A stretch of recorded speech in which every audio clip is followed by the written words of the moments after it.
Hi, I'm Ian McLeod from James Cook University and the Australian Institute of Marine Science. My main role is the Assistant Program Director for the Reef Restoration Adaptation Program, where I lead research coordination and international partnerships. I also serve on the Coral Restoration Consortium Executive Team, and I'm a co-chair for the ICRI Ad Hoc Committee for Reef Restoration. I was asked to speak about what has changed in the world of coral restoration since Reef Futures in 2018. Well, one thing that's changed, of course, is COVID and restrictions in travel. I had an amazing time at Reef Futures 2019, enjoyed the energy of everyone together. Slightly different vibe this time, presenting from my desk at home, but I'm really looking forward to the opportunity to connect with you all again in the future. So what's changed since 2018? Well, this figure shows on the y-axis number of journal articles, and on the x-axis the years. So you can see there's been a really huge ramp up in journal articles that include the keywords coral and restoration, so a real increase in research focus. There's also been a lot more projects. This figure draws on data from our coral restoration database hosted on the ICRI website. And you can see from the grey literature, from peer-reviewed literature, and from our surveys of coral restoration practitioners. This figure shows on the y-axis the cumulative spatial scale of projects and years on the x-axis. So you can see that the scale of projects that are being attempted for coral restoration is growing and really ramping up quickly. We've also produced a lot of guidelines for years, most of which you can access through the Coral Restoration Consortium website. For example, the really useful coral reef restoration monitoring guides. We've seen more international coordination and more interest from groups like the United Nations, putting out this coral reef restoration guidelines. And of course, the Manager's Guide for Reef Restoration, Protection, Planning and Design, which is starting to get used a lot to help areas to design their coral restoration plan. We're also seeing some more ambitious projects. For example, Mission Iconic Reefs, which you'll hear about during Reef Futures, a really ambitious plan to restore 7 of the iconic reefs in the Florida region. And an even potentially even more ambitious and a new project that's been announced for the northwest of the Kingdom of Saudi Arabia.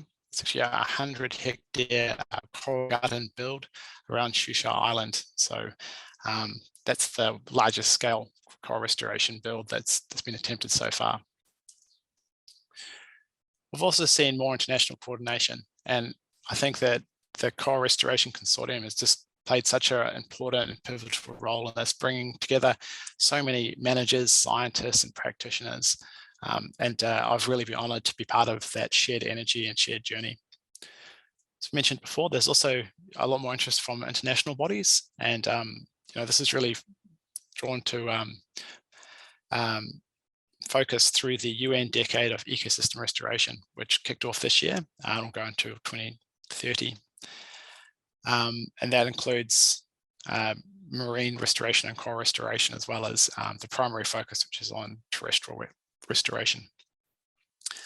The ICRI Ad Hoc Committee on Reef Restoration has been a really important body to draw together nations and large organisations to work together and produce guidelines, share knowledge, and that's been a really growing and important international collaboration platform. And we also have seen a sort of a refocusing from the scientific community as well on coral restoration. For example, the large report produced by the International Coral Reef Society, Rebuilding Coral Reefs, a Decadal Grand Challenge, included restoration as one of their pillars. There's also been more funding. There's a brand new report produced by Dr. Margot Hine and Francis Stobe, called Mapping the Global Funding Landscape for Coral Reef Restoration. And that showed that over the last decade, there's been over $258 million invested in coral restoration projects across 56 countries. Recently, we're getting some larger funding as well. For example, the United Nations Development Programme Adaptation Fund has announced a new $10 million restoration fund for restoration in the Mauritius and the Seychelles. Of course, we'll hear more about the Reef Restoration Adaptation Programme in Australia, which is so far the largest R&D program in the world, but watch this space for some the new initiatives that you're going to be hearing about, including the G20 Coral Innovation Platform, which is hoped to be a $300 million program, currently with $100 million committed by the Kingdom of Saudi Arabia, and the Global Fund for Coral Reefs, which is hoping to mobilize, catalyze 500 million to a few billion to help coral reefs through their crisis. Well, what else has changed since December 2018? Well, we're still emitting more carbon dioxide, and we're now up to 410 to 417 parts per million in the atmosphere. The world population is still growing as well. We had another 300 million people join the world population in those 3 years.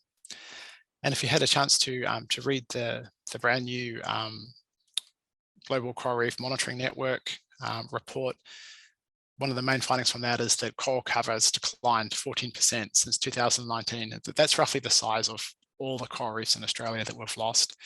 So despite all the great advances, it just really shows how important it is that we continue to keep working together.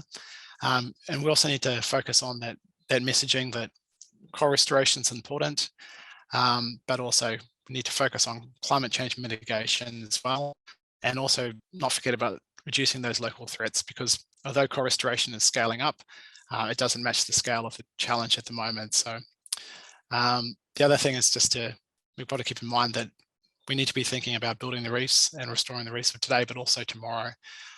Climate change is happening, it's locked in, and so we need to make sure that we're using all the techniques available, and we're thinking about climate change impacts and how to help coral restoration bridge the gap as we sort out the world's climate, and also integrate restoration into resilience-based management.